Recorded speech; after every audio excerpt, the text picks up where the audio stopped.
to Strength in Leos. How's it going, everybody? It's Evan back with the Strength in Leos podcast. Thanks for joining us on this episode of the podcast. Really appreciate you guys just spending time out of your day to listen to the podcast. It's really awesome and really encouraging to see people are still listening, still watching, which is just super amazing and super great to hear that you guys are enjoying the content. If you guys have noticed, just over the past few weeks, we've been making little tweaks and little edits to the podcast and seeing what works, what doesn't work, and also just building a team around Strength in Leos. We have Derek, who is our editor, who's doing a great job just making sure that everything, it looks great, it sounds great, it's visually appealing for you guys to watch. So thanks, Derek. Big shout out to him. We also just hired on Grace, who will be kind of doing office support and answering messages and kind of getting the social media up and running and really just helping out and making my job easier for the podcast to deal with the growth. So I just want to thank them for the podcast and thanks for all the work that they're doing. Grace is also just going to introduce herself right quick here. Hey guys, I'm Grace. I am the new office manager for Strength in Leos and Leopard Geckos, and I'll also be working on some social media projects, and I can't wait to get started. So that's Grace. She'll be answering messages, like I said before, helping out with social media and that kind of stuff. So thanks again to her. And yeah, we're just going to get straight into the podcast. We're bringing on Seth and Heidi for the second part of our roundtable episode. Obviously, you guys love them. They're great sources of information, have tons of knowledge of just their experience of breeding and being in the hobby for this amount of time now. Not a lot of people last this long in the hobby, and the fact that they're still doing it and are at the top of their game, it's really admirable to hear that. So thanks again for coming on, and we're just going to get straight into the episode. How's it going, everybody? Welcome back to the Strength in Leos podcast. We're back with another awesome roundtable episode. The last one was amazing. We brought Seth and Heidi on to the episode, and we had a lot of great conversation, but it's just so hard to fit everything we wanted to talk about in one episode, and you guys love that conversation so much. I've heard already people listen to that episode 2-3 times already, which is insane to think about. But yeah, we're here to continue on that conversation and talk a little bit more about geckos, just the stuff we love with Heidi and Seth. So welcome back to the podcast, guys. How's it going? Hey, Evan. Glad to be back. What's up? Glad to have you guys back. People just love hearing us rant about geckos. So we're gonna get back into the meat of potatoes, which I'm excited to talk about.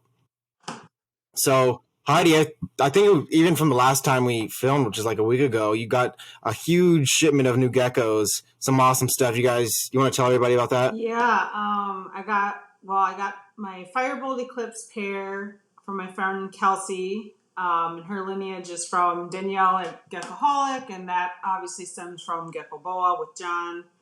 And then she also breeds Fuscus and Hardwickie, so I acquired a few from her, and then she had a local source to get males for me from. So I kind of got those on the side, and she picked them up and then shipped those with the rest of them. So I've got 1.4 of the Hardwickie and the Fuscus. Which the Hardwickie I'll be able to probably breed next season. Fuscus will be a little bit yet. And then, yeah, the Firebolt Eclipse stuff will be going this coming season, along with the ones I already have, which I've gotten a lot of, excited feedback on those, because they haven't been seen much since Danielle hasn't posted much, so she was always the one to have them. But, yeah, so I'm really excited about all that. Everyone's settled in nice and eating great. Nice. Hardwickie, it's hard to find males these days, so that's awesome. Yeah. Get that male going, because I know they're hard to come by. Yeah, well, for the Hardwickie and the Fuscus, I was looking for months to find a Fuscus male, and then I ended up finally finding one, and then Kelsey happened to have a couple females, so I'm like, perfect. That's awesome. You're going to have a crazy year next year. Just the stuff you already have, plus this and these new additions, it's going to be insane. I'm really looking forward to it. I hear you can't really temp sex them as much, which is why it's harder to get males, but I'm going to try. Right. Yeah. No, it's weird with that ratio too, because obviously with just the regular eublepharis, you could go and temp sex them, but people, it's kind of a random luck of the draw, which makes it also exciting, but then also it sucks because you can't control what you get sex ratio wise. Well, I've had a lot of followers that hadn't seen either one before, so they were really interested, wow, what is that? Or what's the morph of that one? I'm like, dude, it's something totally Not a But yeah, morph. I'm excited. Yeah, it's not a morph, but yeah, best looking wild types. But we'll Yeah. see. We'll see where we go with them. Sweet, yeah. And then get into that bull stripe hard wiki, Well, going from Kevin, yeah, I guess get those in, get all those in, and then all of a sudden all the subspecies and species of Viblephus are gonna have bold stripes in them. So you guys are gonna be all over Yeah. those. That's the plan. Sweet. Well, when we talk about breeding, I think it's important to talk about just the whole process of breeding. I think everybody knows how to get. It doesn't take a mad scientist or a cancer researcher to go and put two geckos together and breed geckos. But I think a lot of the big issues when it comes to breeding geckos are people are getting overwhelmed, right? They're producing too many geckos, or people have they got a nice group of whatever they're interested in, and then they don't know how to sell them, what to sell them for. Even when it comes to going and getting babies and shipping them out, shipping is a big thing now with temperatures going down in certain places, but still warmer in other places, and getting boxes to ship. Who are you going to ship with? So there's a lot of other things that go into breeding that a lot of people don't realize. So if you guys just kind of want to, you guys talked about kind of your background and how you got started, but for you guys, if you guys want to both get into how you learn just about the process of breeding and then everything else when it comes to like shipping and pricing and selling and all that stuff, if you guys want to talk about where you started with that kind of thing. yeah, for sure. Uh, well, I know as far as the whole, breeding as a whole, there's a lot of aspects to that. Obviously, like you said, pairing is simple enough, but then what to do with the eggs whenever they're laid, how to incubate them properly. Personally, I'm a big fan of the wine cooler incubators myself. They hold temps really, really well, and you can see inside of them without having to open them up, because every time you open it, obviously it's going to change all the air temp and have to reacclimate. Um, uh, Quick tip on incubation is stuff that thing with water bottles pre-season and have as little bit of airspace in there as possible, because whenever you open it, every cubic inch of airspace gets evacuated and replaced with room temp. And so the less airspace that has to change, the quicker it's going to return to temps once it's closed. That's something that a lot of people don't realize. People will put a couple of water bottles in the bottom because you just kind of see everybody do that, but a lot of people don't even know why they're doing that. They just think it's to keep from cold air sinking down there and kind of hanging out. But really, the concept is you want to minimize airspace. So that's one thing that I'm very adamant about, and I'll just kind of remove the bottles as the season progresses, and I need the space for eggs. I'll take the bottles out and replace them with eggs. Um, Temperature wise, I'm a little bit different than a lot of people that just do Leos because I have the fat tails. Um, Fat tail eggs, if you get below about 82 degrees, they have trouble hatching. So for that reason, I incubate my temp sex female box at about 84, and then my males at 88. Um, and I've had a really good success with that. I do have problems with my tip sex female Leos at that temperature. I'll end up with a lot of mixed sex. So I started something a little bit different last year where I did most of my tip sex female Leos at pretty much room temp for at least the first month. I did try the 3 week mark. Like everybody says, 3 weeks and the sex is determined. Nope, bullshit. I tried that with several batches. Right at 3 weeks, I went from room temp at about 78, 80 degrees to my temp sex female fat tail box at 84, and I still had a lot of mixed sex. Interesting. So, Yeah, because that's kind of the rule that everybody goes by. nope, 3 weeks. throw that out the window from what I experienced this last year. So, what I started doing towards the end of the season was just leaving them at room temp all the way to hatch, and had a markedly improved ratio. So I don't know what the number is. Maybe it's 4 weeks instead of 3 weeks. I don't know, because I didn't tinker with it anymore. As soon as I saw that the 3 week wasn't doing the trick, then I went ahead and just left them all the way to hatch. So yeah, I'm not sure where the wires got crossed there or whatnot, but definitely a discrepancy there in the information that I've always been told and went by, and kind of disproved it this year.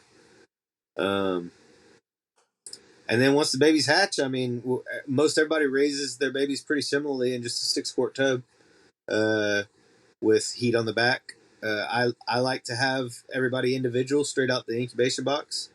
This year I had to double up a little bit for the first month or so on a lot of babies and just put them, a clutch per box. But I did get a couple more hatchling racks towards the end of the year, so hopefully that won't be an issue next year. Heidi, you do anything different? I know we incubate a lot differently. I use the clay substrate.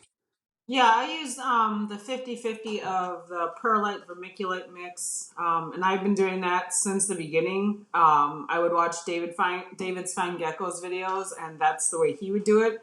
He would just mix it all together in the tub, and then he would add water and then squeeze it out and pack it in, and I've done that ever since with excellent hatch rates. I tried doing just perlite, just vermiculite. I've tried putting those little like plastic bars halfway down and setting the eggs on there, and they seemed to get humidity was maybe too high or something. So I had some hatch out of there, some not so much on the experimental cups, but pretty much the method I've always used works the best for me. So that's what I continue to do, and that's what I will show people if they ask how to set it up. And it's like, well, this is just what I do. And it works for me. And I do put a pinhole at the very top, sometimes 2, one on each side, just under the rim where the lid goes. So there's a good inch probably between the medium and the pinhole. And then I use all styrofoam incubators. I have reptibators, I have hovibators, the still air ones that you get from like the farm stores and tractor stores for chickens. And I usually incubate females around 82.5-ish. It might fluctuate a couple, little points here and there, but it's usually around 82, 83 is where my females are at. I have a pretty good hatch rate with females doing that, but I still usually end up with more males every season. I don't really want to go any lower with that though, because if I put my fat tails in one or the other boxes, I don't want to worry that it's too low for them. So that's usually where I'm at with that. And my male incubator is set at like 88.5 or whatever again, but that might fluctuate just to 88 or sometimes 89 if it's like really full. And then that is usually all males. I don't typically get much for hot females, and then setup wise, hatchlings, I usually put the clutch mates together at least the first couple weeks, just so they can watch each other. They'll shed, they'll kind of watch each other eat. They'll get that little bit of a competition with eating, and then, you separate them. I used to separate them all right away. And then occasionally I would have one that just wasn't catching on to how to eat or this or that. So I would put it back in with its clutch mate. And after a few days, it figured it out. I didn't have to tongue feed or whatever.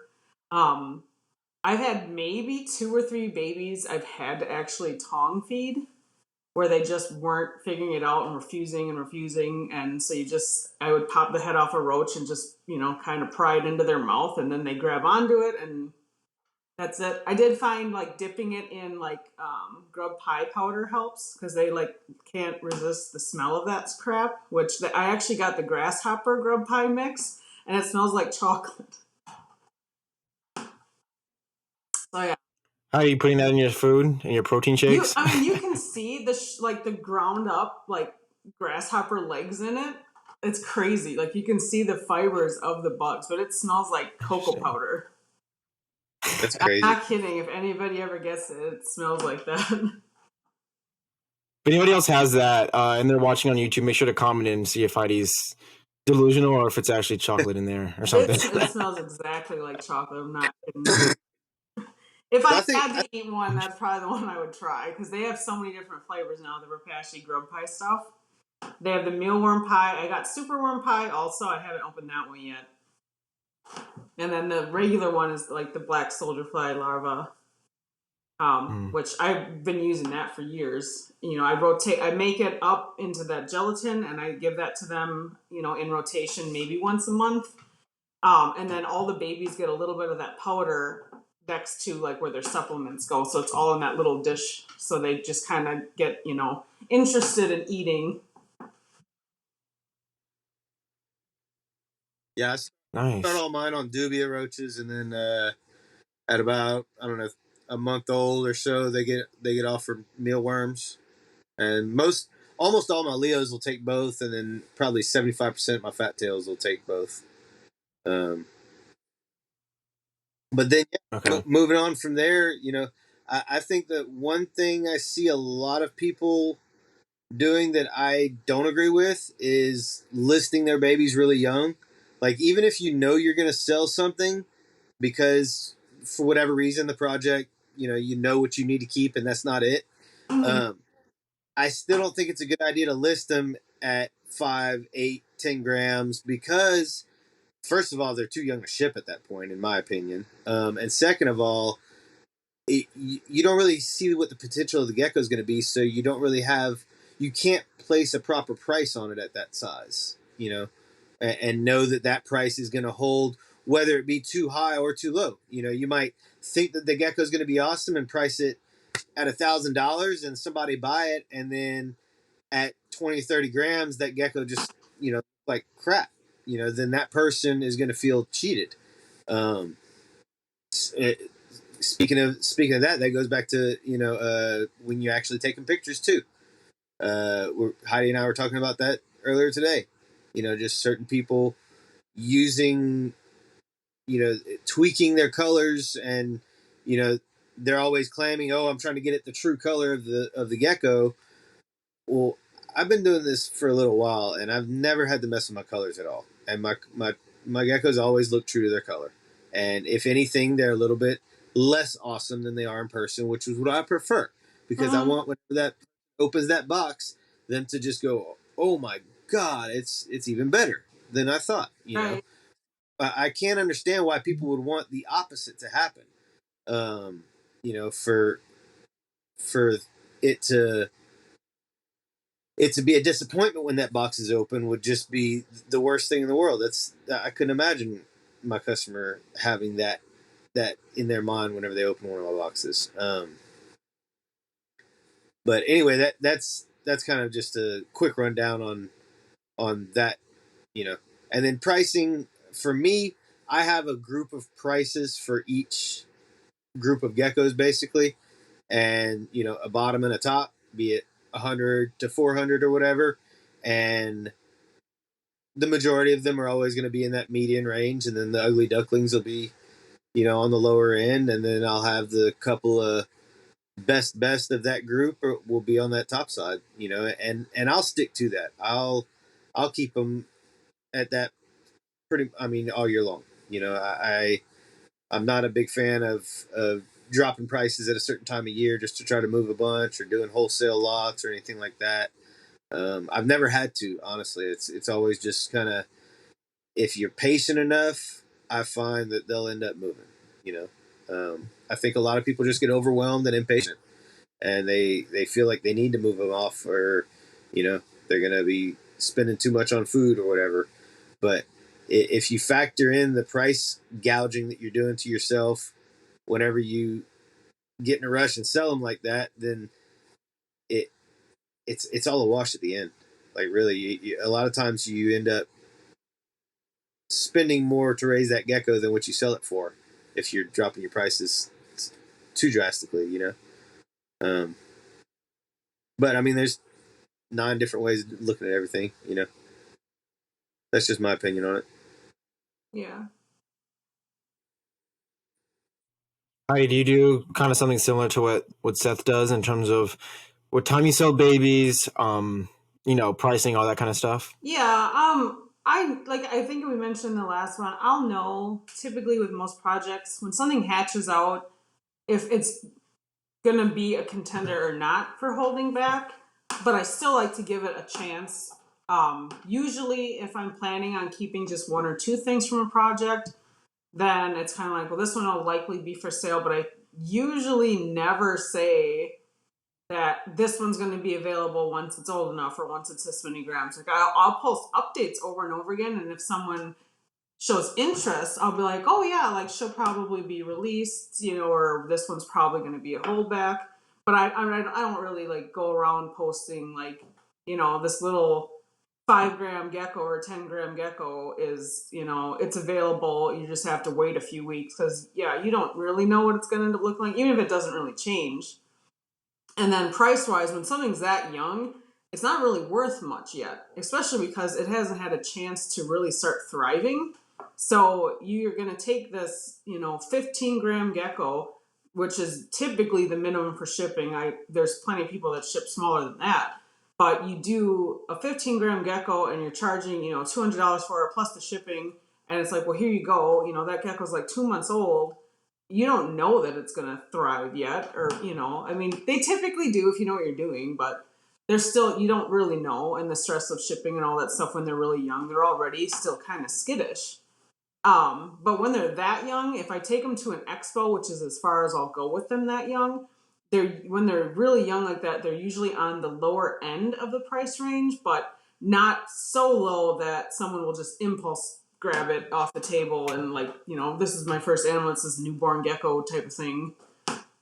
But yeah, I've seen some of that where they're right away, it's just hatched and like, oh, this one will be available. It's like, really? And then picture wise, I agree with Seth. We've talked about, you can kind of tell people are sharing pictures, and obviously if it's meant to be funny, like there was a whole thing about the UK guy I follow, and some of his geckos are like pink or blue or whatever, and he says that it's for effect. But you have some people that you can tell they went like all the way to the right on that saturation bar, because when your paper towel is orange or purple, it's like, I don't know where you're Right. getting it from, but it's like, okay, it kind of looks like your pictures are doctored, which then it's like, dude, come on. Like, other people probably aren't looking like that at that, but other breeders are. So it's like, I adjust a little bit if I need to, depending on, because I do a lot of my pictures in my gecko room, which is in the basement under lamps. So sometimes I actually bring the brightness down because they'll look more pastel than they are, or they look a lot darker or whatever. But I never mess with the actual hues or saturation of the geckos. And if I can't get a picture right, I will take a video, or I'll try to find a different area of the house, or I'll go outside and I'll find like a nice indirect sunlight area, and I'll like get videos or pictures that way. And I'm like, okay, this is what they look like. Because under the picture, or in the lamp, it's like a really bright yellow, but it's actually more of an orangish red, or, maybe it's more pastel, but it's coming off very yellow or something like that. So I try to like be careful on how I take my pictures, because I take a ton of them, and I don't want them to look fake. And I actually like it too when people receive the geckos and they're like, they look so much better in person than the pictures, but the pictures looked awesome, which is why I bought it. So that's always great. And then price wise, I have about the same as Seth. I usually have, 100 to 400 type range, more or less. For shows, I'll have some geckos, maybe $60 or $80 on the lower end stuff or whatever.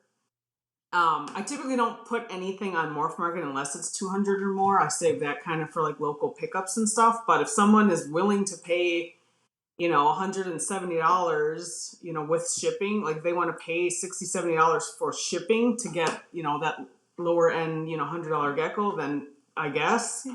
But I don't usually advertise those ones too much. Got it. Yeah, I think that's also a good thing to know, like what geckos you're bringing to shows and what geckos you want to put online or post them on Facebook, Instagram, that kind of thing, to push them onto Morph Market or whatever. But I think that's kind of something I struggled with when I was first getting into the hobby. It's like, okay, we're going to a reptile show, but what do people want at reptile shows? Are they looking for those expensive animals? Are they looking for those lower end animals? So what have you guys found in pricing for reptile shows, and also like bringing stuff to reptile shows? I think they're looking for both. A lot of people are looking, it's usually their first time, so they're not sure what to expect. A lot of people are just looking for a deal because they don't have to deal with shipping. And then usually if people have cash, they make offers and such. But then you also have people that are looking for that higher end stuff that they can get from a local breeder. So I do make sure to bring a variety.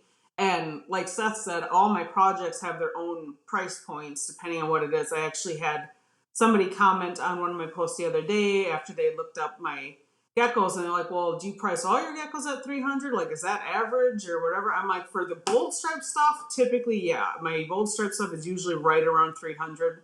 It may be a little less, maybe a little more, depending on, the best examples of it. But I'm like, some of my other stuff, just something that's just an eclipse and not, anything too crazy, will be much lower. And then like gemstone snuff, I don't have a ton of gemstones, and there's usually not a lot of them out there. So those will sometimes be a little bit higher, between 300 and 400. But it just depends. And I'm not opposed to doing like sales and stuff occasionally, but I never like completely slash my prices down to nothing to try and move stuff. It's just like if I do like a holiday or something's coming up and I'm like, well, I'm gonna just, see if anybody is surprised by this and if they want it for this, and if not, then it just goes back to how it was. Or I'll adjust pricing on development too. Like that goes hand in hand with pricing them too young. Is the longer they sit for sale, if they're starting to look better, their price is going to go up. I don't care how long they stay with me, but their price is going to go up if their development is improving significantly. So, but yeah, for expos, I definitely have more lower end stuff there. And I'll bring a select few of my higher end, because there are people that will come there for that. But a lot of people, I think, are looking for like a great starter pet or something to replace, one that passed away, or get their kid their first gecko, or, something like that. Yeah, see, I bring pretty much everything to the expos. Even if I don't move as much of the higher end stuff, I want to have it there to show people, what the nicer stuff does look like. That way, if they are just getting in and they're at entry level prices, but maybe they want to grow into, higher end stuff, that way they kind of know what the ballpark is on that higher end stuff if they are interested in that morph, But like Heidi said, I'll bring my much lower end stuff, pet only stuff, test breed, stuff like that, to move at the shows for, $50-$60. I don't like putting anything less than $50. I think you start getting into disposable pet range whenever you get down into the $40 range. So I usually keep everything $50-$60 bottom line, and then up from there. But yeah, nice. I like to bring it all. That way I have everything, represented at the shows. We do a lot of shows. We have a show at least once a month, a lot of times twice a month. All different shows, all different areas. So, yeah, I feel like it's good also to have a representation of what, if people are are wanting to get into breeding and kind of want to start off with that higher end gecko and see what they're interested in, and get. I think that's a good opportunity to get direct access to a breeder also when you're at a show and you're looking to start up a breeding project of something that you really like, and it's a good opportunity to get direct access to that breeder while also getting some really awesome looking geckos too, which I think is a good way to bring kind of those higher end geckos to the shows as well, which I tell people. Yeah, totally.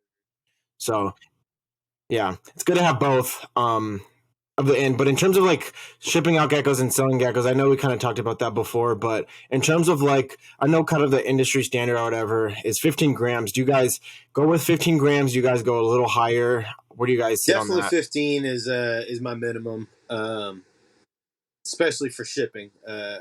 Sometimes I might bring, a 12-gram fat tail to a show if it's a little bit older fat tail that's just a slower grower, but has a nice tail weight on it. But 15 is a good number. 15 by the time a Leo or a fat tail is 15 grams, they've got a good amount of tail weight on them. They're eating well by that point, or and it's a good stable number. I find.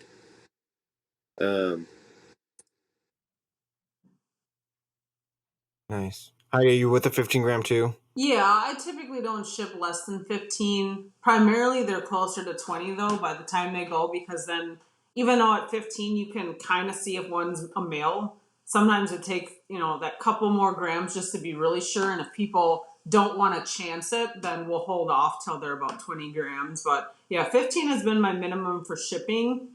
But at shows and stuff, I'll take them at like 12, 13 grams if they're, doing just fine. Maybe 10 is possibly the minimum, but they're either really fast growers and really like feisty and ready to go, or, they're just doing really good. But I don't ever bring, which I have seen on some tables where they're like almost 2-3 weeks old at most, like fresh out of the thing. Right. But yeah, usually like 12 grams and up I take to an expo, but 15 at least for shipping.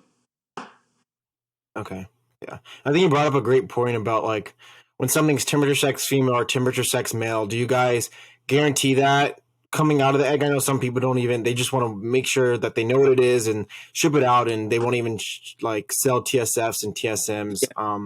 And people No, want that. So I what do you want to guys be do able to for that? confirm. I don't sell them temp sex female or temp sex male. I'm always selling males or females.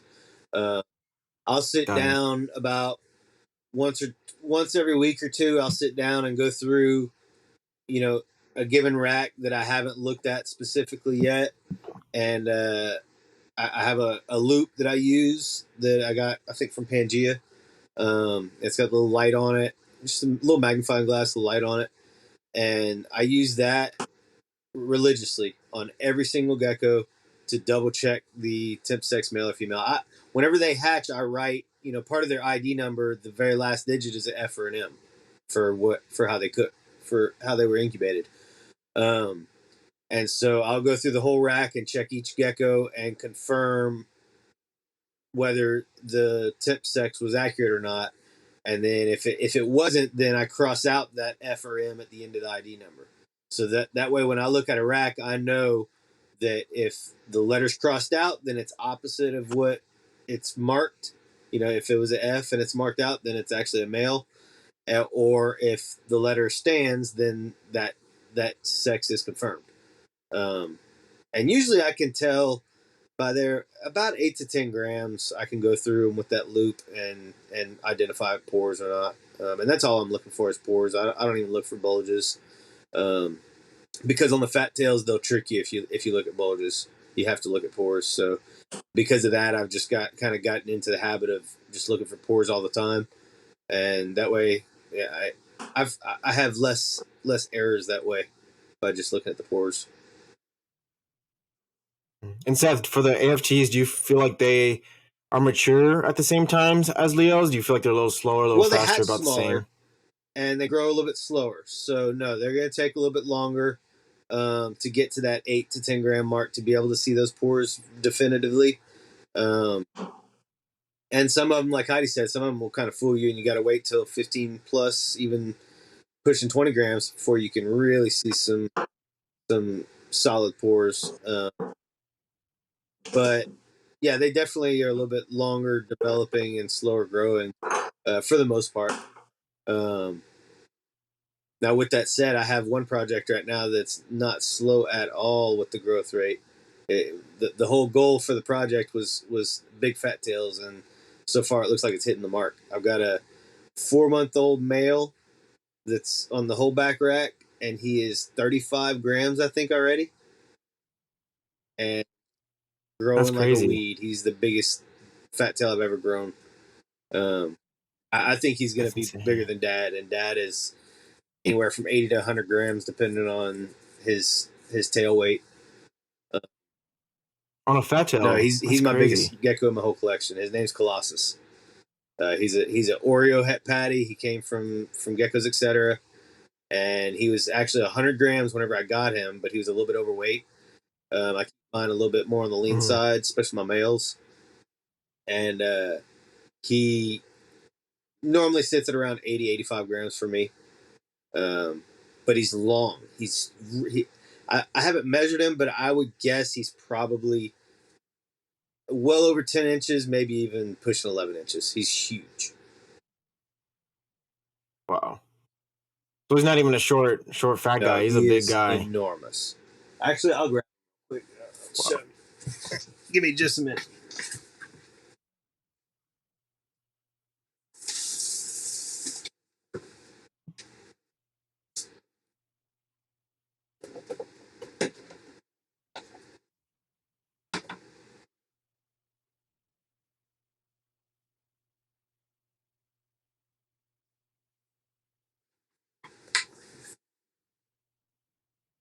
This is Colossus. He That's is a big huge. gecko.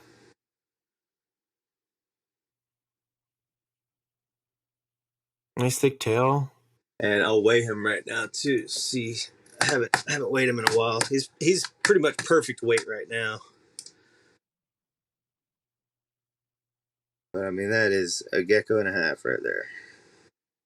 So yeah, I put him to my biggest patternless female. He's 88 grams right now, right where he needs to be. I put him to my biggest patternless female a few years ago, and created. I hatched all temp sex female, and I hatched 2 patternless girls from that pairing, and both of those girls went back to him this year. So that project is specifically focused on trying to get huge fat tails, and that male I was talking about earlier, that's only 4 months old and already like 35 grams, is the most promising male out of that project so far. And then I've That's also awesome. got one of his daughters. Sorry, I wasn't even planning on showing off geckos, guys. This is one of his daughters from that project. Look how solid black she is. Normally they've silvered out a lot by this age, but she is just staying super, super dark.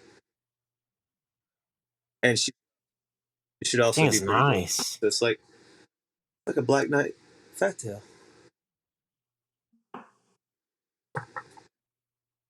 That's dope. But I'll have to record downstairs next time so I can show geckos. I wasn't planning on it. Roundtable part 3.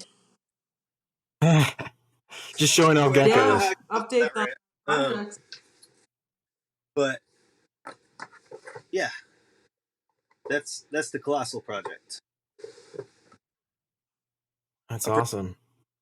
Yeah, it's super cool to compare the AFTs and the Leos, even just from the size aspect, and also kind of just the genetics and going into how they develop growing up. So that's super It's cool to definitely see. interesting seeing them grow, side by side, and seeing how much more quickly the Leos develop and grow.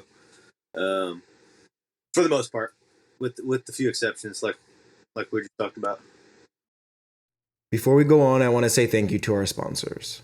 Impeccable Gecko is a small to mid-sized family-operated hobbyist breeder operation. They specialize in leopard geckos with high-quality genetics.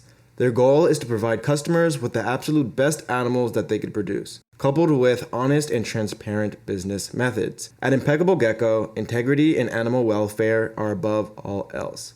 Impeccable Gecko is a strong supporter of the Strength and Leos podcast, so follow them on social media and check out what they have available. John of Gecko Boa started early, like most of us, catching lizards and snakes in his backyard at any chance he got. Over the years, he has kept and bred more than 80 species of reptiles. In recent years, his focus has turned to specializing within the genus Eublepharis. He has worked hard to pioneer some of the most cutting-edge leopard geckos while maintaining genetic purity and honesty. He also keeps the most diverse collection of pure Eublepharis species in the world. He has coordinated with biologists around the world and has contributed DNA sampling and distribution range info to help sort out the cladistic relationships within the genus. Check out geckoboa.com for more info and available geckos. Suburban Geckos is operated by Chris Charlton. Chris's passion and enjoyment for herpetoculture, and more specifically leopard geckos, drove the desire to take his hobby to the next level. With experience in breeding and raising reptiles well over 20 years, Chris is dedicated to producing quality animals for both the hobbyist and breeder alike. Suburban Geckos treats each animal with the utmost care and respect, and cuts no corners when it comes to health and integrity of their geckos. What started off as just a couple aquariums has grown into quite the collection in just a few years, and they wouldn't have it any other way. The dedication to their animals is unparalleled and evident in the quality and health of their animals that they produce. Exemplary customer service is another area where they excel. They're readily available to answer any questions you may have regarding their animals, husbandry, and etc. For more info and to see their availability, check out suburbangeckos.com. Lizzie Bold Leos, while new to the scene, is taking strides in following the footsteps of top-tier breeders and keepers in care and ethics while aspiring to bring fresh looks and crosses to explore latent potential. Prior to becoming a breeder, Greg of Lizzie Bold Leos completed hours of extensive research on lines, ethics, morphs, and how certain traits interact with others in order to begin projects which are coming to fruition already in the second season of breeding. With a major focus on line breeding the correct way and customer service done right, Blizzy-Bowed Leos aspires to be a breath of fresh air to the customers and keepers they encounter. Be sure to check out their Instagram, Blizzy-Bowed Leos, and stay up to date on project development, availability, or just tips on having healthy animals in your care. Dab Exotics is a hobbyist breeding operation that was started in 2017. They specialize in producing healthy leopard geckos from top quality genetics. Dab Exotics is an awesome supporter of the Strength in Leos podcast, so follow them on social media and check out what they have available for sale. Shane Kelly is a blue-collar, working-class guy that has a reptile breeding business with his wife and kids. They are currently working with high-quality ball python morphs, western hognose snakes, and select leopard geckos with a focus on bold stripes, and they're looking forward to adding Albie Snow and Ghost this year. They have been listening to the podcast since the beginning and are proud to be a Season 4 sponsor. Go check out their social media, Instagram, Facebook, and YouTube, and also check out their morph market to see what they have available. Yeah, and even when it comes to selling, I know that there's tons of places to sell geckos nowadays. There's places you shouldn't sell geckos these days. So where are you guys kind of going on when it comes to selling your gecko and gecko sales, and what do you push for, and what are you just like, okay, I'm not selling geckos on this platform morph kind of market. thing? Absolutely. If you're not on the Morph Market platform, you need to be. John is doing some great things with that platform. He's taking lots and lots of feedback as he's gone along with building it, and he's doing a great job. He's got lots of features that he's adding nonstop. Whenever the lemon frost thing came about, a couple people reached out to him, including myself, and said, hey, this is going on. I don't know if it's a great idea. And he did everything exactly right. He reached out to Steve and got all the background information from the actual findings of that genetic, and he put a stop to it. He shut it down. And that went a long way with me for sure. So yeah, Morph Market is my primary platform. And really the only platform that you can safely sell geckos without getting canceled. Facebook and Instagram, you can show them off, but if you're not careful, you're not allowed to sell animals on those platforms. So if they flag you, you can definitely get shut down, and plenty of people get shut down every year. Right. Yeah, a lot of pages are going down. I think we've seen all in the hobby, or know people whose pages are getting shut down, and they lose all their access to followers and customers and stuff like that. Those messages they had for over the years, it's just gone, which is crazy. Yeah, it's definitely a double-edged sword for sure. All right. And then obviously you do shows, so going across shows and stuff like that. Yes, which is another good way.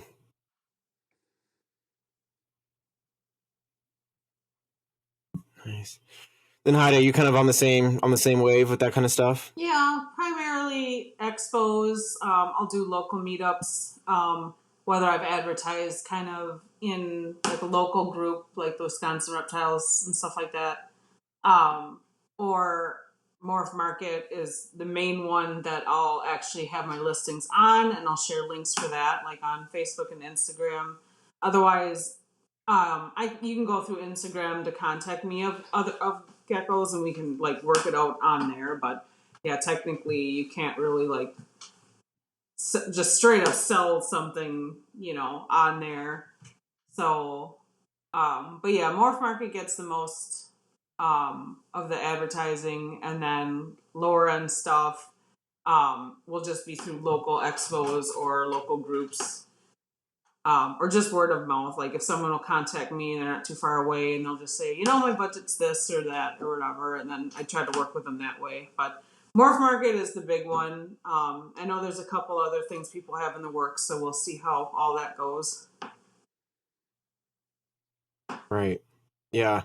And I think also Morph Market is a good platform because everybody's on there. All you got to do is kind of set your animals on there, especially for new people. I think that's probably a question that a lot of us get. It's a new person's breeding. They have their first few geckos out there hatching out, and they're like, what do I do with these geckos? How do I sell them? How do I get my name out there to go and sell them? Because it is a little difficult when you're first getting started to build that customer base and get people knowing who you are, build that reputation. And that obviously takes time. So if you're someone who's first getting started, I think Morph Market is a great great option to get those geckos out there and get your name out there as well. Yeah, and when people are looking, normally they get responses for the check morph market, and they usually don't say anyone specifically other than morph market. So I'll usually kind of chime in with, make sure that, if you find a breeder or a shop you want to work with, do a little more research before you go sending them any money. Just because morph market for the most part has a lot of like great things going on. Like Seth said, John took care of the lemon frosting right away. I was somebody that also kind of voiced my opinion on it, and there was ways around it. Some people were finding where they would still add it, and all you had to do was report it to him and he'd take it down. So with that said, it's basically, if you find something that you like, make sure you do your research, because not everybody is going to be the same as everybody else. It's not like, all the breeders, like if someone had a bad experience on Morph Market, they'll say they had a bad experience on Morph Market, not with that breeder or that transaction or whatever. So you kind of want to let people know, like, that is where all of us post. But we all have different ways of doing stuff, and different geckos and methods of payment and shipping, and different shipping companies and all that stuff too. So, which is another thing, is like people needing to ship properly and using a legitimate source, and not trying to just go drop it off at their post office, or Right. There's a lot of stuff that goes into shipping that I don't think a lot of people realize. Even not just like shipping the gecko, but how to ship, getting experience in shipping, who you're going to ship with, or even just like the supplies. I've seen people like go and try to just drop their gecko off with the shipping label, and they're like, okay, how do I ship this? And they're asking people at FedEx, and they're like, you should have that taken care of before going to FedEx. You don't just show up with a gecko and a shipping label and expect them to get it to the destination. So for me, I use Reptiles to You, and that's how I ship all my geckos. How do you guys go, and what companies do you guys use for that? I also use Reptiles to You for every animal that I ship ever since my very first gecko that I shipped. I know Debbie personally. She's a good friend of mine. She's awesome. She takes a lot of care into what she does and always has. So for that reason, I'm just loyal to her. To each their own, but I've got no reason to try anything different. So if it ain't broke, don't fix it. Yeah. Think one thing about Debbie too. She'll take care of you. So she will move mountains. One thing you never have to worry about to get things done, for sure. You might save a few dollars here and there to go with somebody else. You're not saying she's expensive, but I'm not going to chase a discount to and not have the same service I get with her. Right.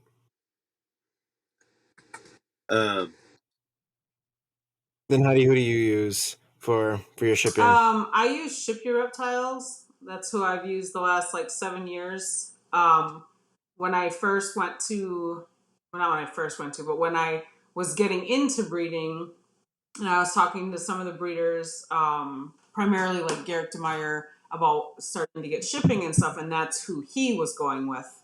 So he kind of said, reach out to them, talk to Amy or AJ, and start an account, and they'll walk you through it. So I called them, and now whenever I call, I'll get one of them, and I haven't had an issue as far as anything on their end, if it's something like it gets stuck in Memphis or whatever. But otherwise, I've always had a fine time just shipping with them. They've got videos right on their site of how to ship, depending on what animal you have, and different things. You can buy your supplies on there. A lot of my supplies, though, I do get on Pangea, just because I get the newsletter and stuff, so you'll get $10 off or this percentage off, coupons every once in a while. So then I'll just go and buy a bunch of shipping supplies. And it has I don't know why, it's not a huge deal, but the foam that they have is dark gray opposed to white. And I just really find that appealing. The boxes cost the same as Reptiles Express or Reptiles to You, but I don't know, something about those boxes I like.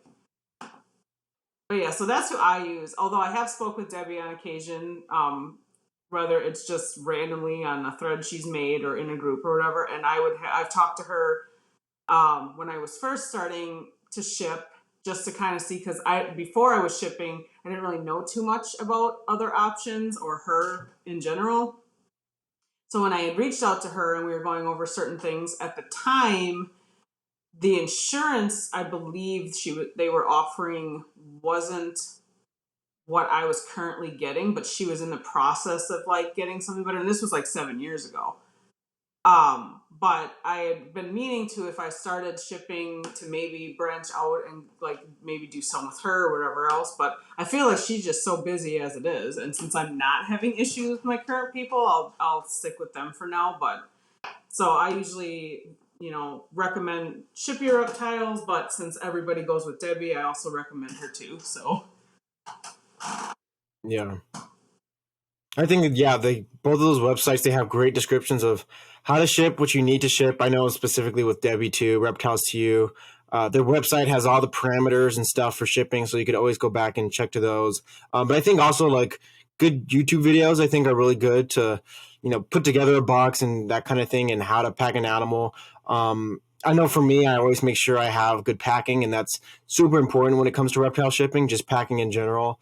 And making sure you have good packing paper and whatever you need with that heat tape, or not heat tape, that Cryo oh pack. my gosh, not heat the pad. uni packs and the cryo. Yeah, oh my gosh, yeah, heat packing. Total brain fart. Trying to put heat tape in a shipping box. With cryo packing, get that in there too. So, what do you guys think is good information that you think people really mess up with when it comes to shipping and getting those right parameters for what kind of things they need to add into that shipping box? Adding when I don't need it, for one. Yeah. So for starters, you want to really take a good look at your temperatures, not just where you're at and not just where it's ending up at, but the hub that it's going to be routing through. And you can figure that out off the tracking number. The very first digit of the tracking number, the letter, and that indicates which hub it's going to route through, or which hub it should route through. And so I always check the highs and lows at all three of those locations: where I'm at, where the gecko is going to end up at, and the hub that it's going to route through. And that's how I determine how I pack it, according to whether I use a heat pack or not, or a cold pack or not. And every single shipment that I ever send always has a cryo pack in it. Whether it's a solid state or a liquid state, it's always going to have a cryo pack in it. That's just a cheap, simple insurance that you can put. I think they're like $4 a piece, which, they add up. Whenever you ship a lot, it ends up being a pretty good cost. But the way I look at it is $4 for every box is a cheap insurance that I can throw in there, that in case that gecko gets stuck somewhere for 1 or 2 or even 3 days extra, it's got that cryo pack in there that's at least stabilizing those temps more. And a lot of people don't understand exactly how a cryo pack works. It doesn't actually put off heat or put off cold. What it does is it absorbs heat or cold, depending on the state that it's in. For example, if you cool a cryo pack in the fridge and get it, or the freezer, and get it solid state to where it's hard as a rock, it's going to be solid white and it's going to be hard. In that state, it is going to constantly be absorbing heat energy to try to get back to liquid phase.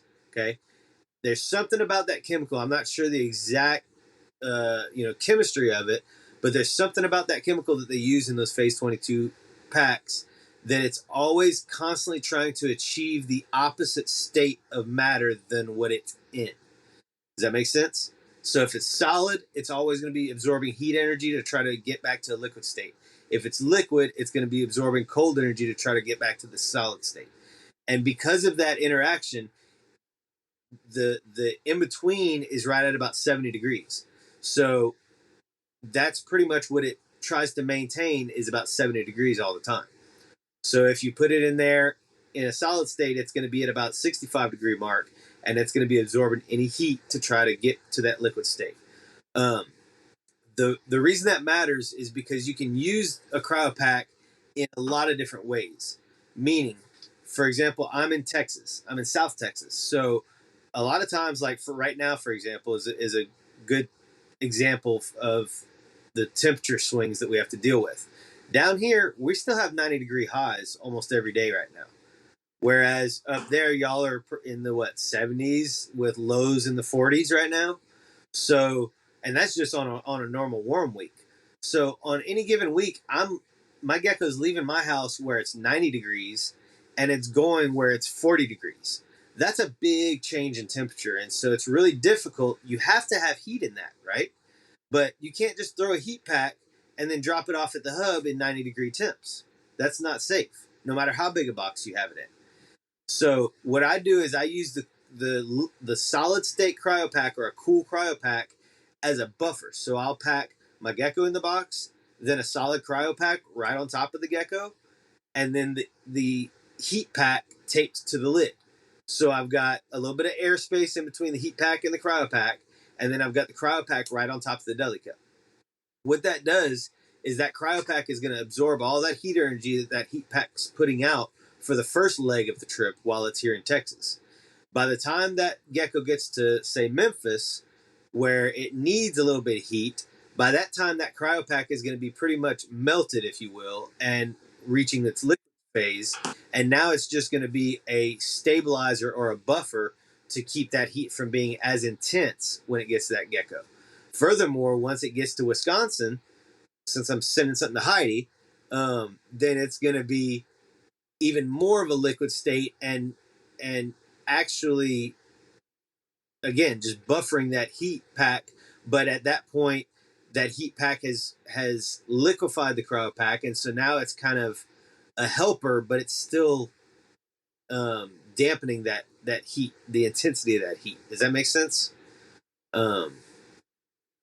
And That was a great way of explaining it. That's how I mostly use the cryo packs in that kind of situation. I kind of went overboard this last summer because we have such intense heat down here, and I have to ship a lot of times when it's way hotter than I'd like to here, but the rest of the country is perfect. I kind of went off the deep end this year and did an experiment. And what I did is I wanted to figure out how intense of temperatures I could ship in. So what I did is I created an experiment with a 12 by 9 by 6 box, shipping box. And I took so we have the 6-quart tubs like we use for our geckos. That same company makes a square tub. It's a little 3-quart tub. So I took one of those, drilled some holes in it, and I cut styrofoam. I cut 3/4 inch panel styrofoam insulation just like we do in our packing box, in our shipping boxes. And I lined the inside of that plastic Tupperware with insulation. And then I even put a small thin layer of floor insulation like you would put under hardwood floor. It's like 1/16 of an inch thick. I put a couple of layers of that on the bottom of the plastic box, and a couple layers of that on the lid of the plastic box. So I had insulation on all 6 sides of the box. And I was able to still fit 2 deli cups inside of that. So that was my box within my box that I created to try to achieve crazy temperatures or maintain perfect temperatures internally while dealing with crazy temperatures on the external. So I did it with no geckos for the test phase. I packed my my probe in between those 2 deli cups inside the center box and had a recording temperature probe on that. So I packed that in and I put a liquid cryo inside of there. Hang on. Yes, a liquid cryo. Sorry, I had to remember how I did it. A liquid cryo inside of the square box on top of the deli cups. And so then that's closed, and then inside the 12 by 9 by 6. Then I put 2 cool cryo packs on either side of the square box. So now we've got 3 cryo packs in there total. Then I put 2 ice packs, like actual ice packs, on the outside of those. So I had plastic box with the warm cryo or liquid cryo, 2 solid cryos outside of that, and then 2 ice packs outside of that. Then closed up the 12 by 9 by 6. My first phase of the experiment was leave that in my kitchen overnight because I wanted to make sure that with all those cold cryos and ice packs that I wasn't going to be in on the too cool of side of things for my gecko, in a best case scenario of it never really dealing with any extreme temps and just staying in an insulated truck and then in an insulated warehouse like it should in most trips. And with that test, it never got below 65 degrees inside that box. So that was a test passed right there. That was perfect. So then the next day I recharged everything, put the ice packs back in the freezer, and set it up again in the afternoon. And we had like 105 degree temps outside that day. And I put that box outside in my back patio, not in direct sunlight, but in 105 degree temps. And I left it in there for 7 hours total. I actually moved it to the inside of my truck as the sun went down because it started cooling off into the 90s outside. And I wanted my test to go a little longer. I did 7 hours at 100 to 105 degree temps. In that 7 hours, my internal temperature at box fluctuated from 70 down to 68 in the first hour. And then gradually, and when I say gradually, I mean just a few degrees per hour, gradually climbed. I want to say my high temp that I got, do you remember, Heidi? I think it was in the 80, like right at 80 was the highest I saw. Maybe Yeah, 82. It definitely wasn't anywhere near 90. The But yeah, highest temp that I saw, I'd have to look back to verify. I'm pretty sure it was like 81 or 82 degrees that I saw at the max temp. And so that test right there gave me a really good confidence level moving forward. And so what I do now is I have that shipping option in my back pocket. I don't use it all the time, and I prefer not to ship in extreme temps, but there's certain instances where it's not necessary, but optimal. If you know you have an export going out and the animals have to reach the export by a certain time, sometimes it doesn't matter that it's 105 degrees down here in South Texas. Everywhere else is perfect and it needs to go out. In those instances, I always can offer to the customer that I have this extreme temp method of shipping, and I do charge a little more for it because I have to use so much extra materials and it takes a lot of extra time to prep. So I charge an extra $25 for that method. And most people just opt to wait, and that's honestly what I would prefer. But I like to have that option there in the instances that you absolutely need to get something moved. But anyway, that's my rant on that. I totally went off the deep end on that this year because I wanted to see. I actually found one. How much? What was it? Your outside temp gun is reading 108 degrees. Inside the box was 73. That was the highest it got, 73? Looks 76. Let me see if there's one higher than that. You were sending them to me like every 2 hours. So looks like 84. That's what I thought.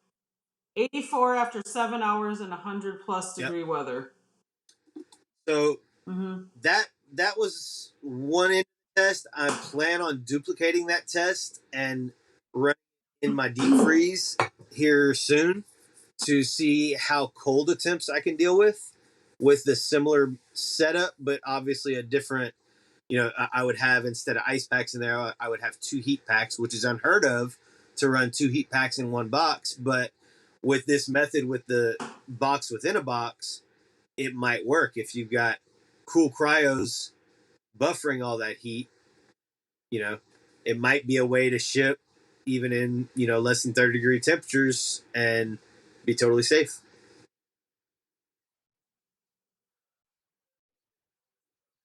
Yeah, I've definitely shipped well into below freezing temps with just heat pack and cryo pack, and somehow that whatever that that chemical technologies that's working in there, it totally just makes shipping way easier than just if you're going straight with a heat pack or straight with a cold pack. Just a heat pack and a cryo pack's all good. But in the situation that happens, once in a blue moon where it gets held up in Memphis or held up wherever, and it ends up there for an extra night or two, I would much rather, if it's freezing temps, have this extreme weather set up and have that much more confidence and peace of mind. Because then, in that kind of setup, if you think about it, and I'm going to run through the test on it this year, but if you have 2 heat packs in there with all those cryo packs, by the time those heat packs run out of juice at the 40 or 60 hour mark, let's say just in case that gecko's stuck overnight or 2 nights somewhere, by the time those heat packs run out, those cryo packs are all going to be liquid phase at that point, and then are still going to be maintaining that, trying to maintain that temp and absorbing any cold energy that comes into that box for the next, I don't know how long, 48 hours. So, then you're good for really, 72, hours, even more, 90 hours, that you're going to have good, safe temps in that box, even if it's in a storage container that's in freezing conditions, as opposed to just a box with a heating pad in it.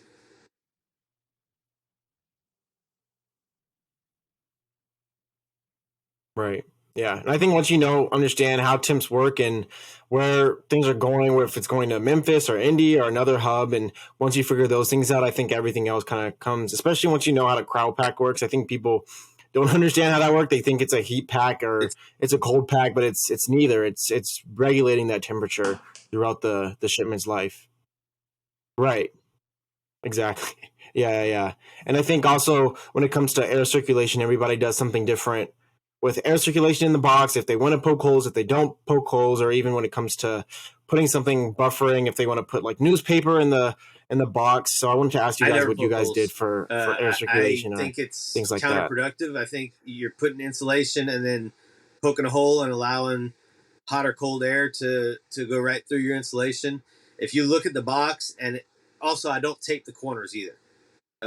If you look at the box when it's all taped up, you've got pretty decent sized holes in all 8 corners, top and bottom. And if you look at the styrofoam, whenever you pack it, it's got all kind of air gaps in between the panels. Nothing is airtight in that box setup. So I personally have never poked holes in mine, and I've never had any issues in my experience, knock on wood. So that's my personal practice there. And I pack it pretty tight with paper and everything. I make sure I always double check my deli cups to make sure that they are punched like they're supposed to be, because that obviously is important, because that is airtight if it doesn't have holes in it.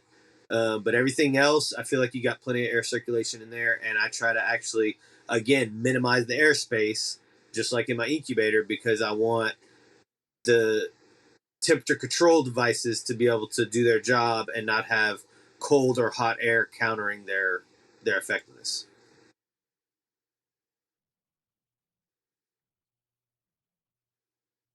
Yeah. What about you, Heidi? I poke holes in my boxes. I said everybody's it different. depends on the Their one. own. That's What? Yeah. I mean, we've sent geckos. That's inside, like, you're doing it wrong. I'm just kidding. We've sent geckos back and forth to each other, and that's how we do it. Because I'm pretty sure I'll repack the box you sent me, and I'll poke holes in that fucking thing. But yeah, it depends. If it's going to be really cold, I'll probably just do 1 or 2 holes just to try to keep that insulation as best as possible, but to allow a little bit of circulation, I guess. If it's hot, I'll probably do like 4 holes, whether it's, 2 on one side, 2 on the other. I usually don't do 1 hole per side.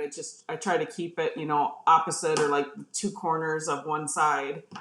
But yeah, and then the deli cups obviously have the holes, punched in there. I put paper towel lined up inside the deli cups, and then newspaper all around, or brown packing paper, whatever I might have that will go in there fine. I've had people ship to me with like full of packing peanuts or full of more paper towel on top. So I mean, and the geckos come fine. But yeah, that's what I do. I do poke the holes. Nice. Oh, one other thing. On the actual container that the gecko goes in, bigger is not better when it comes to shipping. Mm-hmm.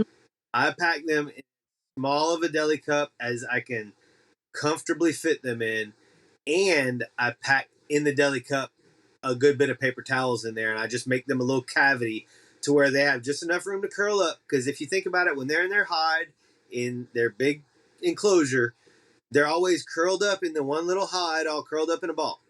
So they're not. It's not gonna hurt them to be curled up for a day or for a night, and the less room they have to bounce around in there during that trip, the better.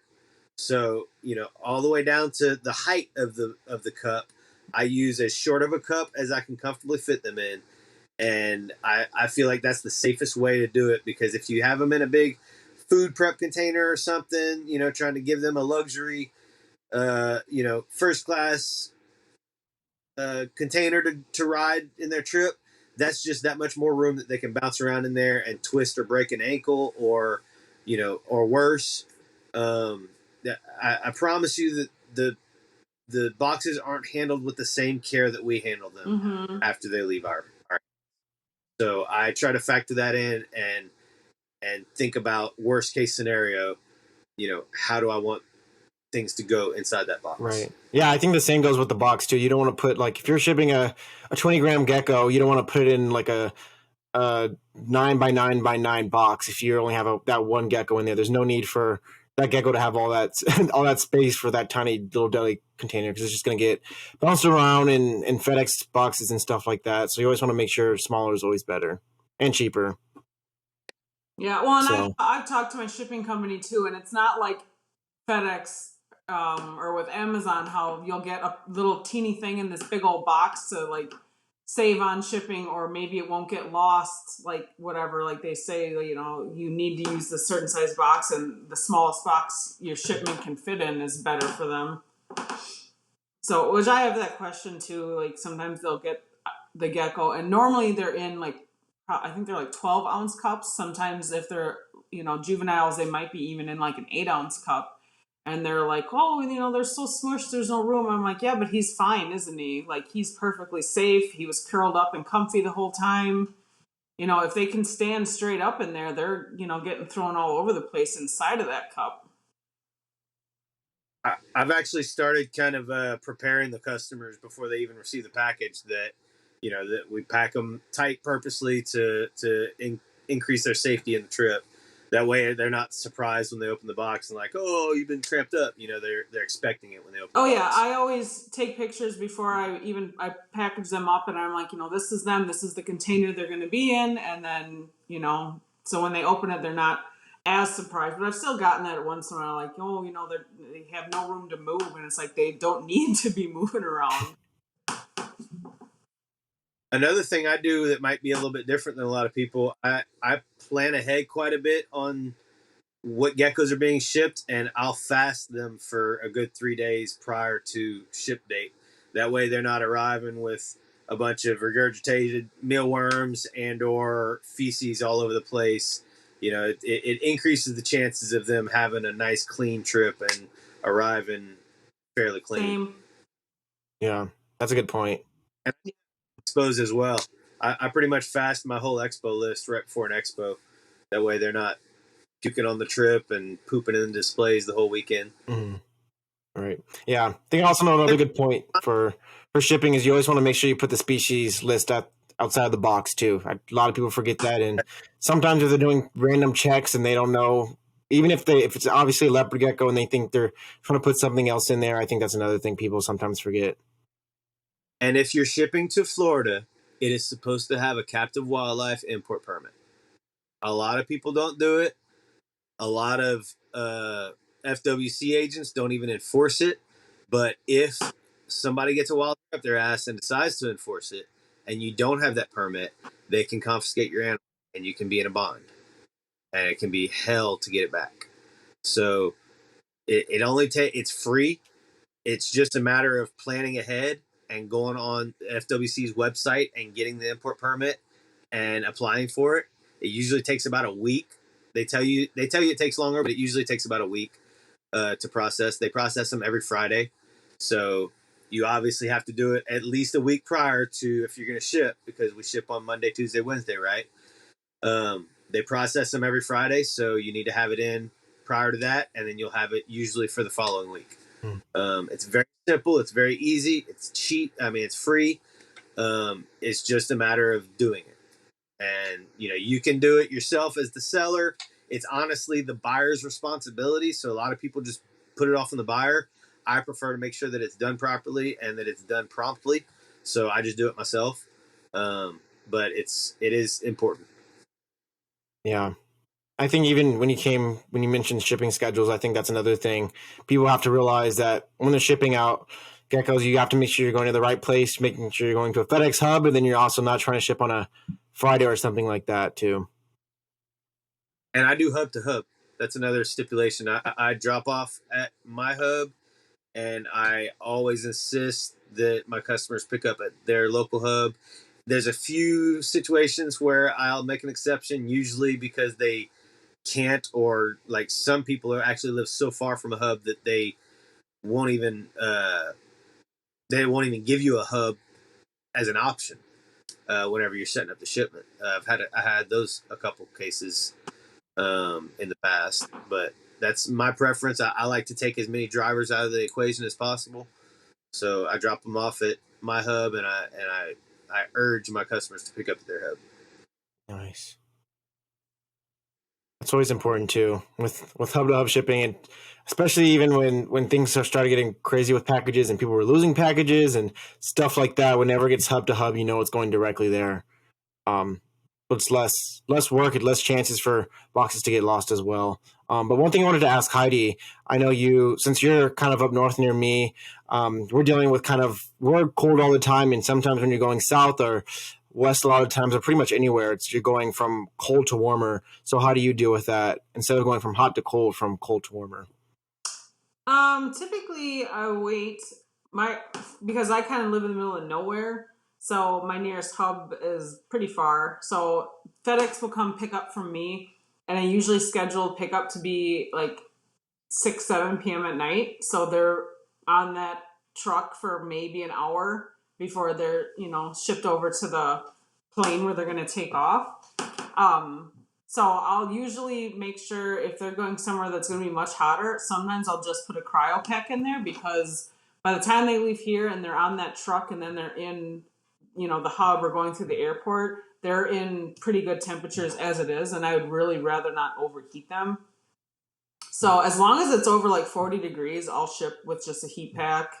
But if it's usually not 40 degrees here and 90 somewhere else. I usually don't have that big of a difference. If it is, I usually just have them wait till either I have a warmer day that can kind of compromise with not needing a heat pack whatsoever, or if they have, their temps come down a little bit. But usually sometimes just a cryo pack has worked great. Nice. I put a cryo pack in every single box. I'm at that point with it that I'd never hesitate. Yeah, I pretty much do now, just because I've been like on and off with needing them throughout the summer, or just adding it in with that heat pack. So now I pretty much, there's at least a cryo in there. My motto is it can always help, and it will never ever hurt. Mm-hmm. Yeah, that's true. Yeah, and I think also another thing to err on the side is you always want to err on the side of being colder than hotter with geckos. Yeah, because people always think like, oh, they need that hot spot and they need to be higher, but that's, especially with shipping, that's not ever the case. You always want to go lower. Yeah, geckos and reptiles in general. I've had some shipments come to me like early spring, maybe late winter, where it's only like maybe 40 degrees around here, and I've had geckos come here with no heat pack, no cryo pack. They're fine. They're cold to the touch, but they're fine.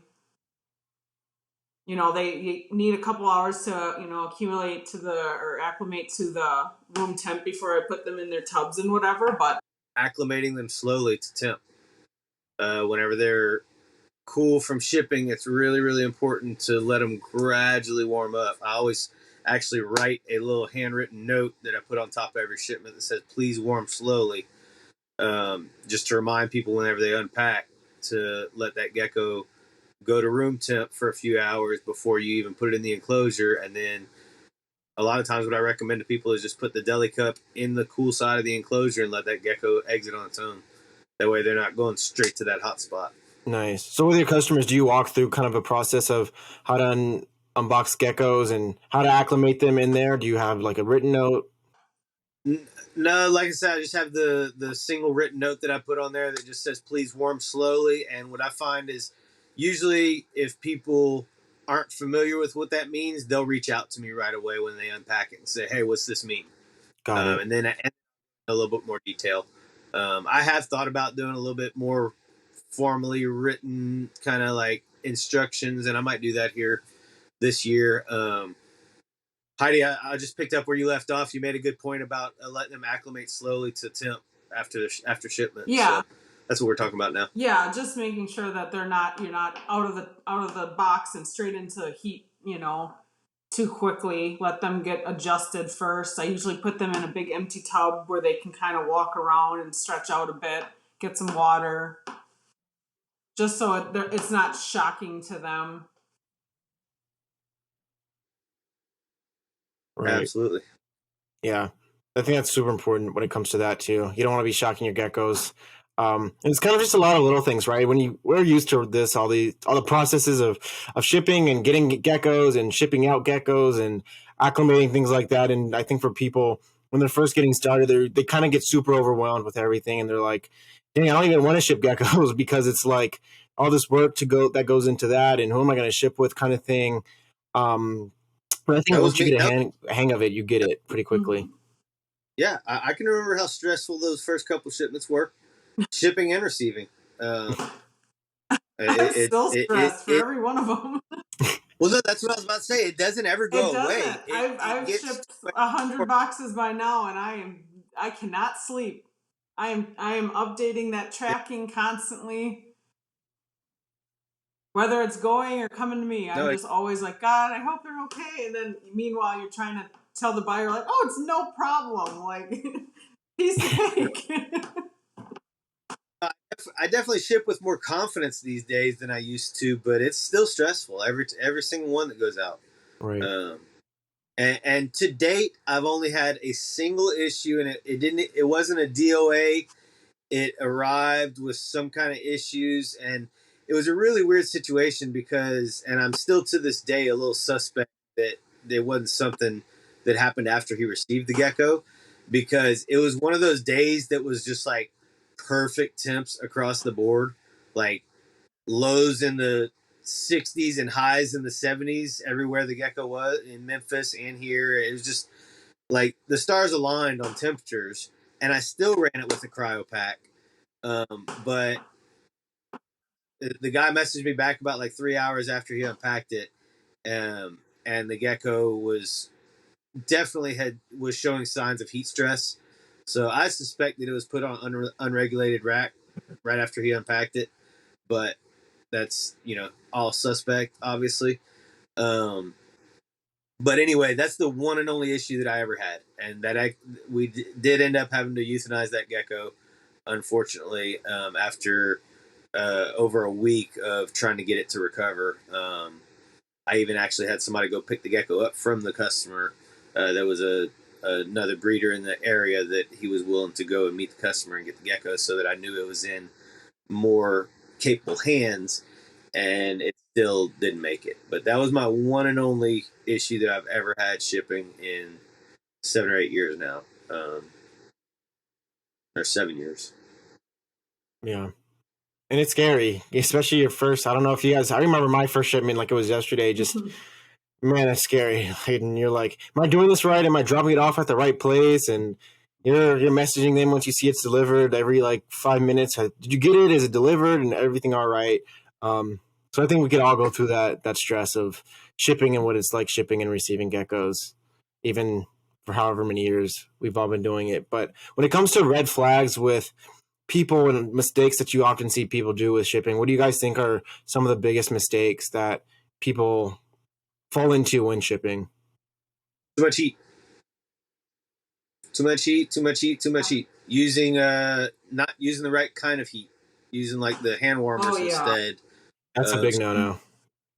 That's a big no-no. Those things get way too hot.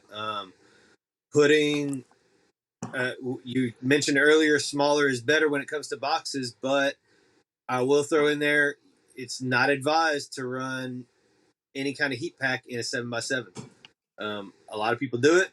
I honestly do it myself with a cryo pack as a buffer, like I explained earlier. But especially if you're not using a cryo pack with it, That's a dangerous combo, a heat pack and a 7x7x7. If it's in, any kind of warm temps at all, that gecko stands a chance of overheating. So that's another big one there. Not being not having enough preparation prior to shipping, and not taking a good look at your temps prior to shipping, and knowing exactly what temps that gecko could experience in, worst case scenario during that trip. Right.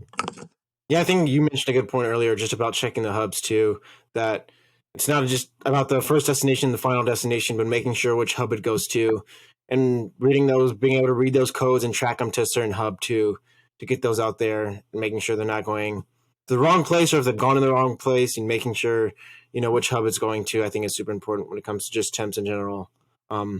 And also with the hand warmers, those are really meant to just be really hot for a short amount of time too. Or like the ones specifically made for the reptile industry, those get hot over a short amount of time. So make sure you're not just cheaping it out, because those are cheaper than kind of the ones that they have on websites for shippers. But being cheap also it's not the way to go, I think, with shipping. And also the longer shipping heat packs. I think they have like a 40-hour, a 60-hour, and a 72-hour, and maybe a 90-hour. I don't know, but I usually use the 72-hour because I know that the 40 hours don't last as long, obviously, but they also have a higher peak. The 60 and 72 hours have a much more gradual rise, a little bit lower peak temp. Got it. Yeah. I think that's all great information with shipping, and I think a lot of people could always. I know you guys are always open to talking to people and helping people out with getting more shipping advice and getting all that stuff in there, because there is a lot to go into shipping. But just over shipping and expos, what do you guys feel like you guys usually prefer to do? Expos. Both. I mean, both are really essential if you're gonna do this on any kind of medium-sized scale. You're gonna have to get comfortable with both, honestly, because expos are good for moving the lower end stuff and for moving a lot of geckos at one time. But if you're trying to sell higher end stuff, you're gonna have to do some online sales and some shipping, because that's the only way to open up your customer base to be able to cover the spread on those higher end animals, in my opinion. Heidi, are you gonna show us some geckos? I think both's good. No, I actually was coming down here so I can plug this in. Oh. Why do we want to see some geckos? Always. Well, I had my port down here and I didn't have the cord, so I had to text my kid to bring the cord down. Because that's why I lost you guys before, is because it was like dying or something. And you were bragging earlier because you planned ahead and charged it all day. I did, but I don't know. This must really drain it or something. I don't know. Let's see if I can do it. She's playing Candy Crush or something. Yeah, right. Dragging out that battery. Right. No, I think those are all good points, and I think it all goes into reputation too. Is super important when it not just. I think when we think about reputation, it's always good business ethics. It's always clean genetics, but also if you're constantly shipping out bad packages or gouging prices or even dropping prices too much. Oh, nice. That's one of my females. They kind of like fat tails. They're very chill. I see that. And she's big. You got my attention. Yeah. Seth heard fat tails and yeah. I see so a gecko curled up in a palm. They look a lot like fat tails too. Yeah. So that's one of my girls.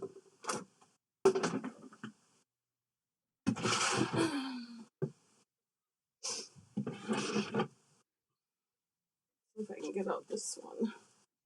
Show us that reverse stripe boy. Everyone needs to see him. 1 second. No, now.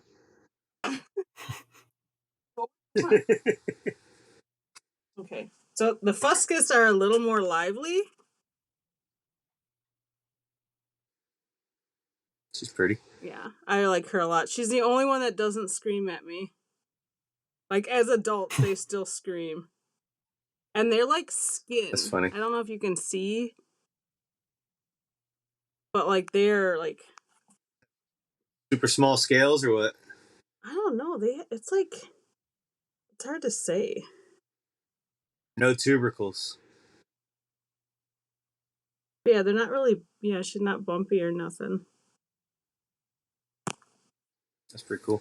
Yeah, I love them. But all right, hold on. What do you want to see?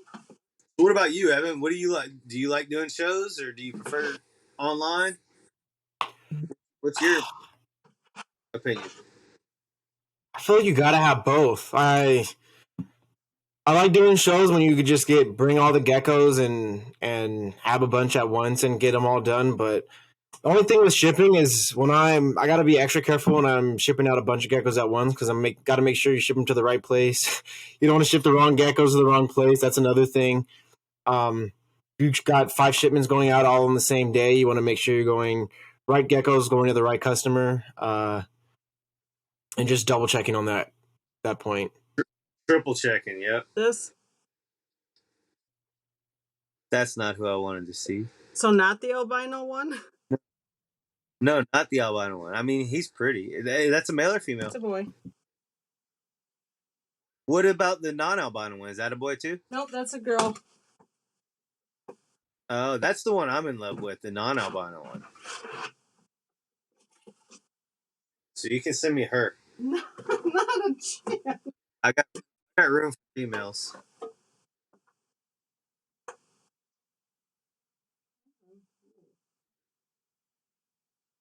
He is pretty cool though. Hold on. This? Now Eclipse? Oh my god, that's so awesome. Yeah, she's so clean. She's Eclipse. Are these Eclipse, Heidi? Both of them are? Yeah. Have you ever seen or gotten that reverse striping without Eclipse? Head Eclipse. You do have some that are head Eclipse that are holding in? Yeah, I'll show you the. That is so I'll show you the other one. I kept a few. She's gorgeous. If only that stripe continued on the tail, Heidi, then she'd be perfect. What's that? I said if only her stripe continued through her tail, she'd be perfect. She is perfect. I was waiting for it. This is my other female. She's a het Eclipse.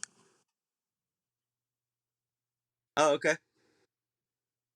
She's got a super cool head stamp. Yeah, she's pretty.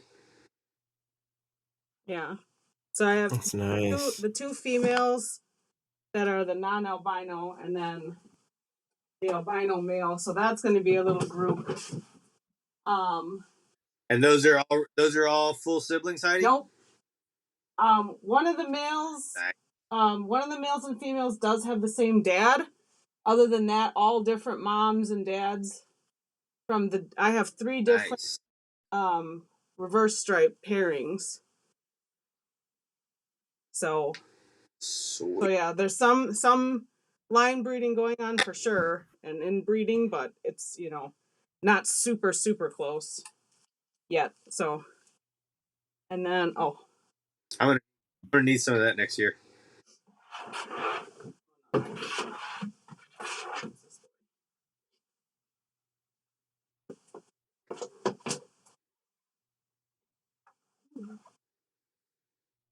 So Evan, my fat tail season is off to a kicking start already, man. I've got my over pride 50 and joy eggs of this year. next year. That's crazy. Oh, that's pretty. I don't know if That's nice. coming in, but this is my Tremper Firebold. He is my favorite. I really love my reverse stripes this year, but he is my favorite gecko this year. He is so hot. Nice tail pattern too. Yeah, he's a big boy. He's trying to nibble my hand because he smelled those girls now. Mm-hmm. He's probably up to breeding weight, but he only hatched in like the beginning of May, I think.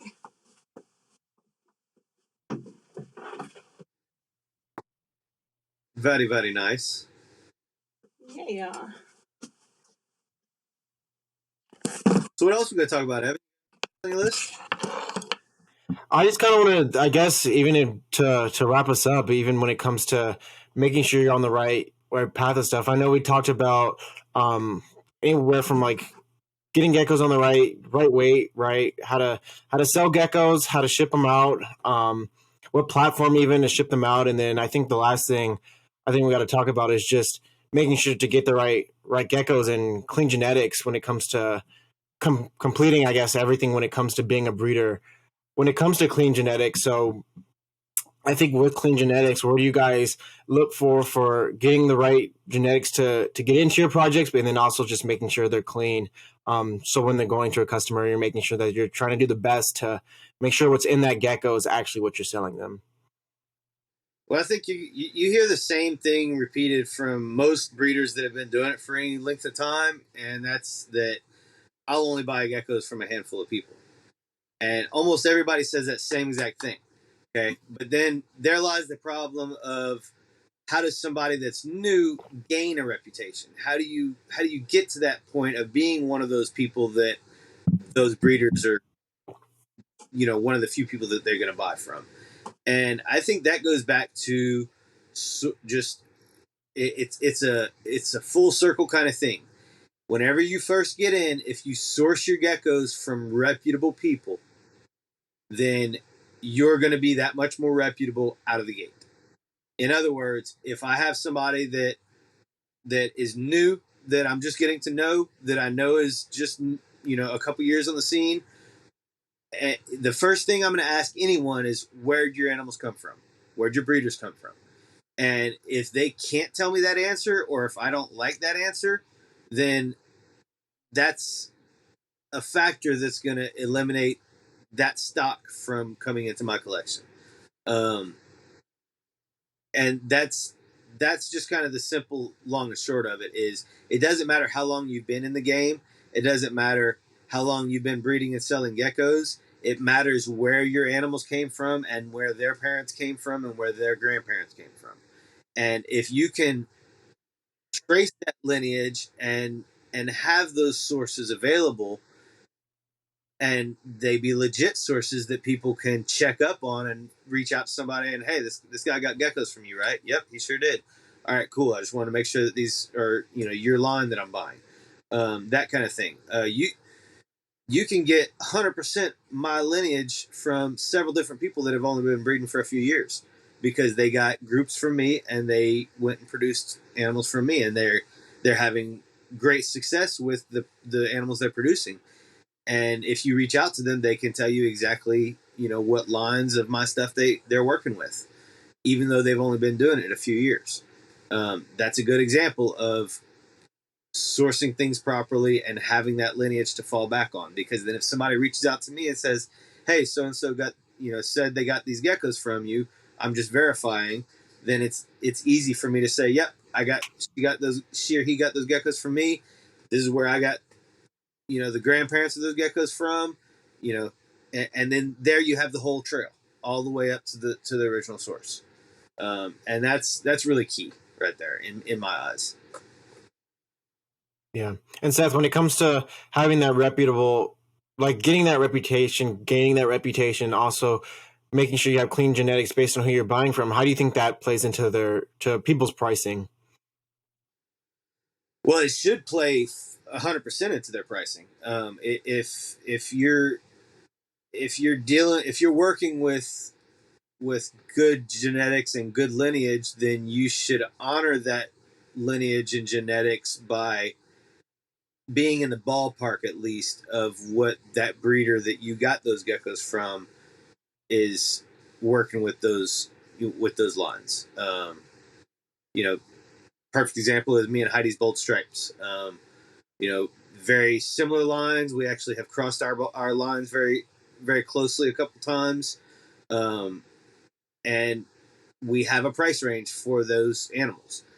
It would not do us any justice to buy a pair of trio geckos from us and then turn around the next year and be selling 100% our animals for $100 a piece or $50 a piece. It's not going to do yourself any favors either to spend the money on our good lineage and then turn around and sell the animals for next to nothing. You're never going to make your money back that way. So it's important for everyone involved to respect the market and honor the work that's gone into those lines to get them to the point that they're at. You know, I wouldn't dare get some of that reverse stripe stuff from Heidi and turn around and sell it for $100 a piece next year. You know, that would be just a crying shame for the work. Heidi would come for you, definitely. Oh yeah, no, I know she would, and she'd have every right to. You know, that's just kind of, like I said, that's just a matter of respecting the market and appreciating what you're working with and where it came from. And that just goes back to not overproducing. That's so fundamental and key to being able to keep that mentality of, no, this is what they're worth, and I'm going to hold out for that right buyer that wants them bad enough. If you're swimming in geckos and you have way more than you can handle on your plate, you can't have that mentality. It's not in the cards. You're going to have to just get to a breaking point and say, okay, whatever.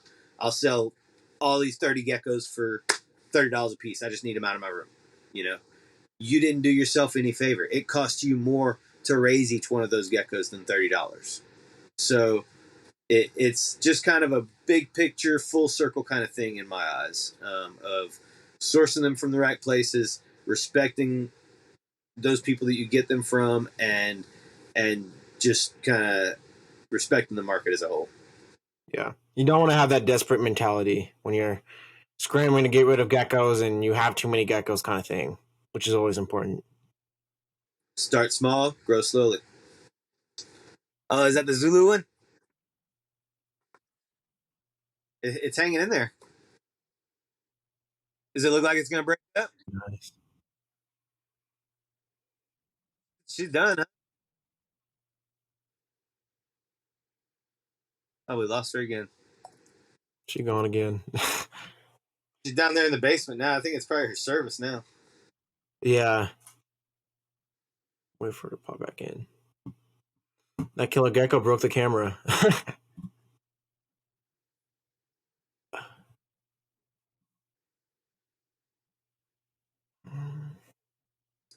So we need to do a Fat Tail episode soon, Evan. Yeah, I know your season's starting up and you already got eggs cooking, so we got to get the fat tails going. Yep. Let me know when you want to get that one recorded. I'm That down. mango stuff, dude, is man, Dude, it's I got insane.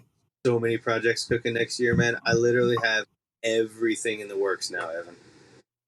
There she is. Yeah, I don't know what happened. I have 14% battery and it's charging, so I don't know. But I just wanted to show her. I concluded basement now. What's up? I said it was your service because you're in the basement now. Yeah, probably. Can you hear me okay, though? Oh. Yeah. Yeah, you sound good. Okay. You okay? So what's your thoughts, Heidi, on the whole pricing and everything that we were just talking about? Or you disagree with me 100%? Yep, whatever Seth said. No, like I've He said all your geckos should be $20. yeah, the reverse stripes specifically.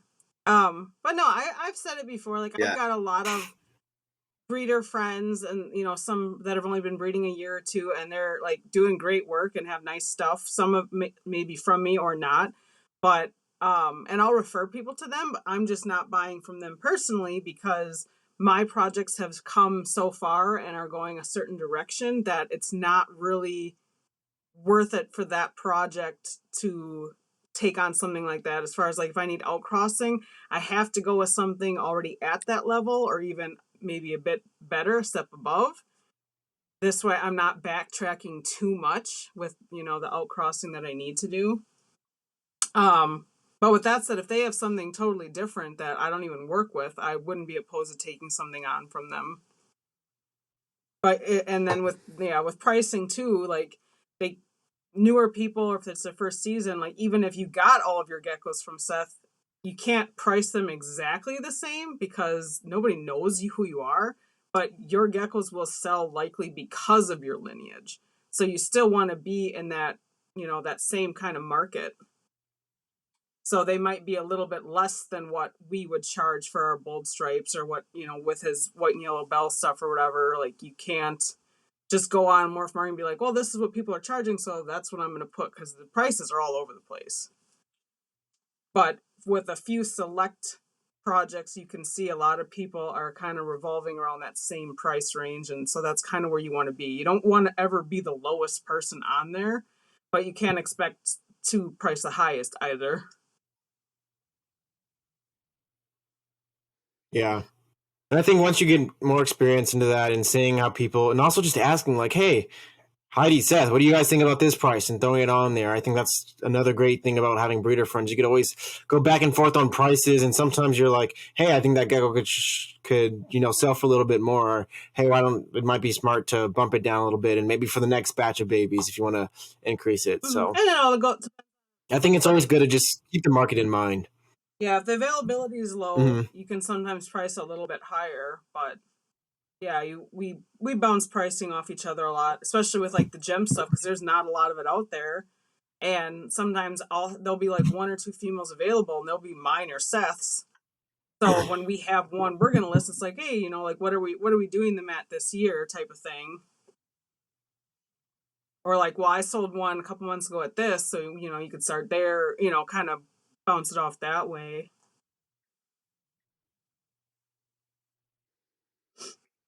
Yeah, I think that's always a good plus about having breeder friends and making those connections, buying from good people. You have access to those people and that information as well. So it's always great to just bounce that off. But I want to appreciate you guys so much for coming on the podcast once again and just dropping so many fire bombs of just information and getting people out there to just do geckos the right way. And I think we're all passionate about geckos, and we all want to see people succeed in that hobby. And I think you guys want to see the same thing too, or you guys want to be on the podcast. So appreciate you guys so much for coming back on. It's always a good time Thanks for sharing what we know. And then, I wasn't planning to share geckos, but now that I did, now we need to do an episode where we're just sharing geckos. You can even bring a couple more people on. you can bring just sharing everybody's geckos. Yeah. Now I can show him what I have for his potential lines in the future. Exactly. Yeah. Get that diversity going through the bloodlines. Can't wait. Nice. So, oh yeah, definitely, for sure. For you people who want to get in contact with you and for some reason don't know who you are and somehow stumbled on this episode and they're listening to this one first before any other episode, how can people get in contact with you guys? I'm Heidi at XenoGeckoMorphs. I have a Facebook, Instagram, and I'm also on Morph Market. I vend pretty much every expo on the east side of Wisconsin. There's a couple coming. There's 2 in November that I'll be doing. The Scaled Up Expos, that's by Dylan and Brittany, who you know. And Sewerfest is down in Sturtevant. That's the biggest one I believe Wisconsin has. So I do that 3 times a year. Nice. And what about you, Seth? I'm Seth at Huff's Herps. I've also got Facebook and Instagram, as well as Morph Market. I also have a TikTok that I'm, like I mentioned on the last episode, I'm planning on doing like a care sheet mentality on that. And we vend all the Texas Expo, pretty much all the Texas Expos, NRBC Arlington, the Reptilian Nation shows. We actually have one coming up this weekend in Fort Worth.